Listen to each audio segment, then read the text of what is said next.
Hello everyone. Today we have for the breakfast and we have a lot of dishes.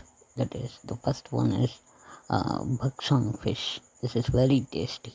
It is Bagsang fish mixed with the Pariya leaf, same like a Dinang and then the Paksio they do, and make some red chili for the spiciness. It is very tasty for the rice. I really like this Bagsang fish. And also we have one more dish, that is chicken liver fry. Chicken and also the liver fry of the chicken we did. It is very tasty for the rice. And another dish is chicken curry. It is a very spicy chicken curry. It is like an South Indian style for the rice. And yeah, that's all for the rice. And one more last dish, that is tinolong manok. That is very tasty, mixed with some green papaya.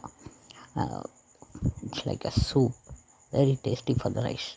I really like that dish also. I hope everyone like this video.